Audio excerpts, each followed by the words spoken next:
पहला जो श्लोक है, श्लोक में भगवान कृष्ण के विषय में बताया है कि भगवान कृष्ण है कौन। वैसे देखो भगवान कृष्ण के अनेकों नाम हैं। कोई उनको क्या कहता है, कोई राधा रमण कहता है। वृंदावन गए हैं आप सब? कौन कौन गया, हाथ उठाए। तो आपने तो दर्शन किए होंगे। तो कोई कहता है ठाकुर जी को राधा रमण कहता है, कोई कहता है राधा वल्लभ कहता है, कोई बांके बिहारी कहता है, कोई राधा दामोदर कहता है, कोई माखन चोर कहता है, कोई गिरिराज धरण कहता है। तो सबके नाम, सबने अलग अलग भगवान के नाम रखे, परंतु हमारे श्री ठाकुर जी के 3 ही नाम प्रमुख हैं। जो 3 नाम हैं वो सबसे प्रमुख माने गए। और 3 नाम क्या है? उस 3 नाम को एक ही में मिला दिया है, सच्चिदानंद रूपाय। भगवान का जो नाम है वो क्या है? सच्चिदानंद। अब सच्चिदानंद शब्द को यदि हम तोड़ेंगे तो इससे 3 नाम प्रकट होंगे, सत्य, चित्त और आनंद। ये भगवान के 3 नाम हैं। पहला नाम क्या है? जोर से बोलिए। अब जो देखो बातें करेगा उसको समझ में नहीं आएगा। तो पहला नाम क्या है? सत्य नाम है। ये भगवान का सबसे पहला नाम है जो हमारे श्री वेद व्यास जी ने भगवान को दिया है। ये पहला भगवान का नाम है सत्य। दूसरा नाम भगवान का कहा गया है चित्त। चित्त का अर्थ है भगवान चैतन्य। चित्त का अर्थ होता है चैतन्य। और देखो एक बात बहुत जानने वाली बात है कि हमारे जो ठाकुर जी हैं वो चैतन्य हैं। हमारे ठाकुर जी जो है जड़ नहीं है। हम लोगों ने भगवान श्री ठाकुर जी को जड़ समझ लिया है कि वो सिर्फ एक पत्थर की मूर्ति है, परंतु यहाँ पर भागवत कह रही है भगवान जड़ नहीं है। भगवान कैसे हैं? चैतन्य हैं। अरे भगवान भी चलते हैं, भगवान भी खाते हैं, भगवान भी रोते हैं, भगवान भी हंसते हैं। सारे जितने भी भाव हैं, जैसे हम हंसते हैं, गाते हैं, रोते हैं, वैसे हमारे ठाकुर जी भी हंसते हैं, परंतु कोई हंसाने वाला होना चाहिए। हमारे ठाकुर जी जो हैं उनको कभी भी किसी को जड़ नहीं समझना चाहिए, क्योंकि हमारे ठाकुर जी कैसे हैं? चैतन्य हैं। और इसलिए भागवतकार ने उनको दूसरा नाम दिया है कि श्री ठाकुर जी चैतन्य हैं, सब पर कृपा बरसाते हैं। परंतु हमारी ये नासमझी है कि हमने श्री ठाकुर जी को एक जड़ समझ लिया है कि वो एक मूर्ति है बस। हम बाल गोपाल को हमने सिर्फ अपने घर में रख तो लिया है, पर उनको कभी बाल गोपाल जैसा समझा नहीं। हमने बहुत से ऐसे घर देखे हैं जहाँ पर लोग सुन तो लेते हैं बाल गोपाल रखने चाहिए, परंतु एक बार बाल गोपाल को ले आते फिर किसी कोने में रख देते हैं, ना उनकी सेवा करते हैं, ना सुंदर सुंदर उनको वस्त्र, एक बार वस्त्र पहना दिए बस हो गया।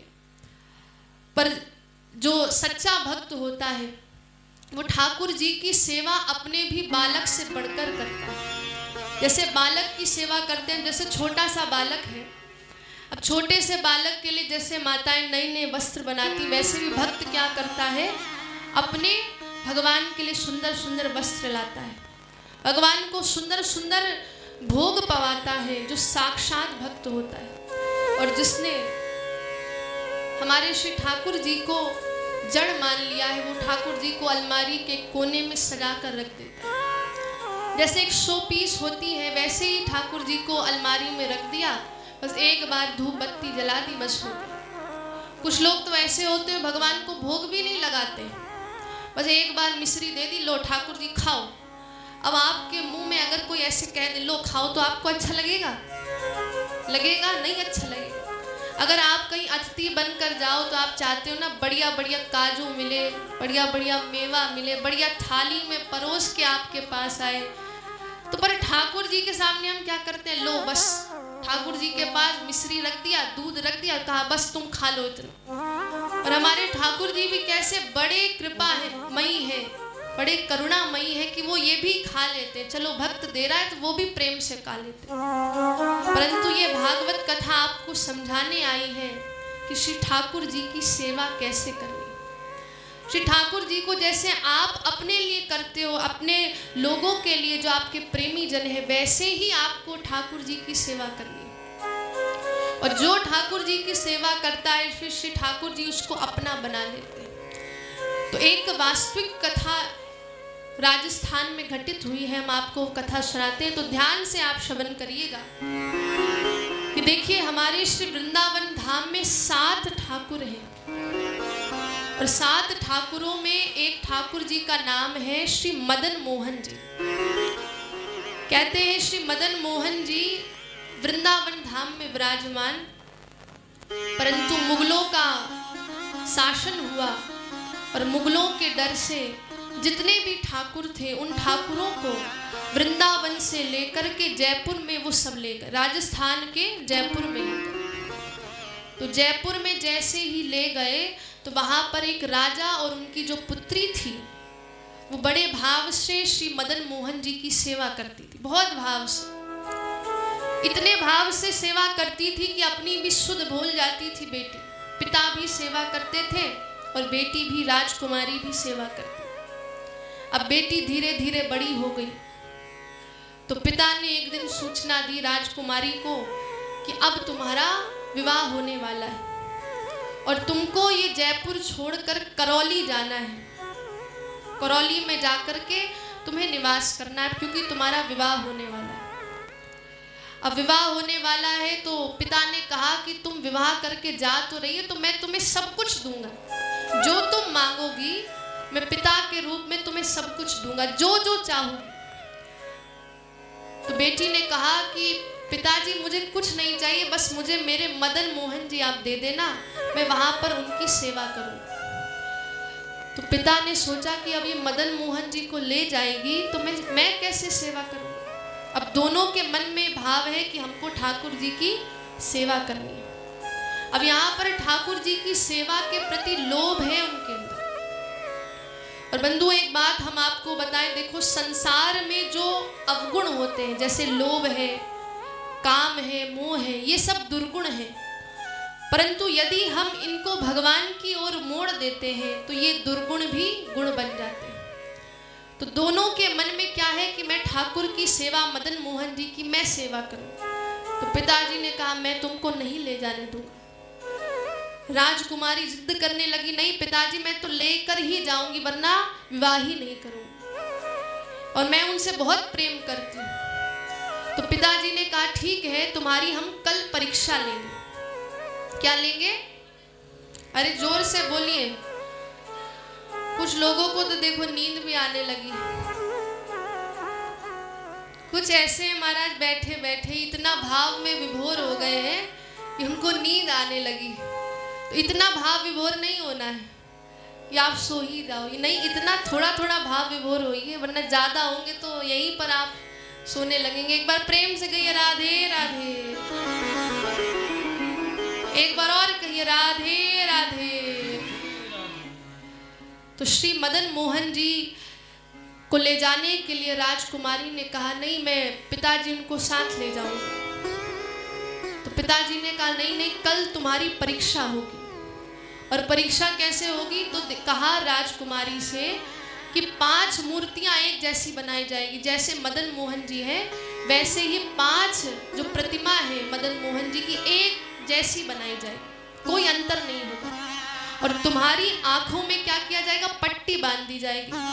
और तुम बहुत उनकी सेवा करती हो ना, तो आंख बंद करके पट्टी लगाकर तुमने यदि पहचान लिया अपने मदन मोहन जी को तो तुम उनको ले जा सकते।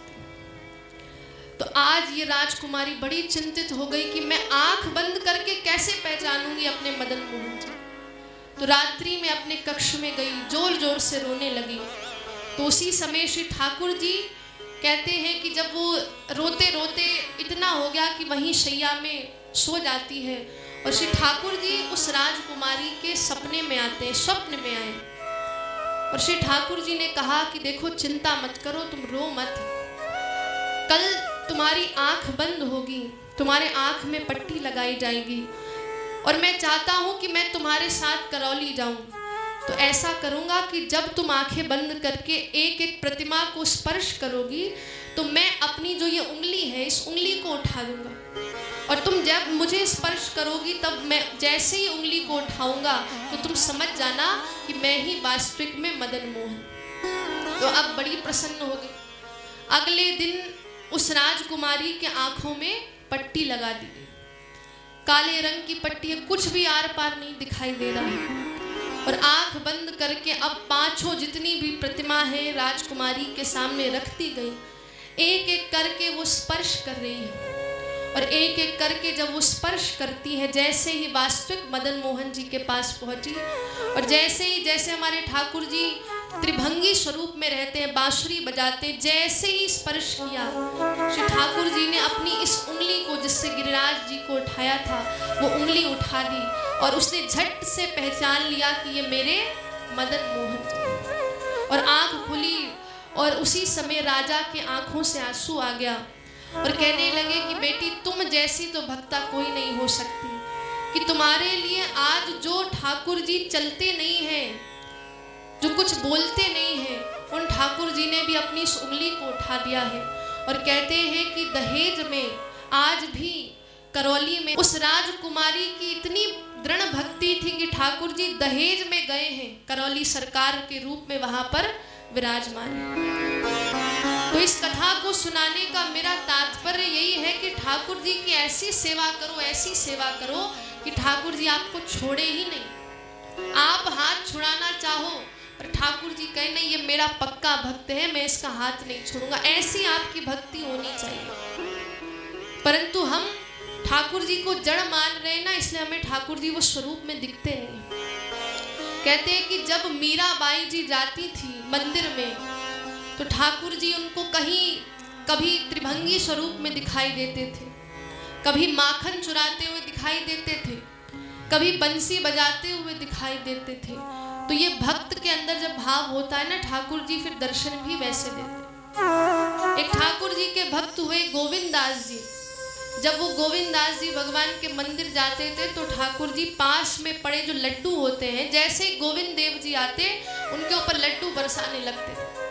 संसार वालों को नहीं दिखता था, उनको दिखता था। तो ऐसी यदि आप भक्ति करोगे ना तो ठाकुर जी फिर आपके ही हो जाएंगे।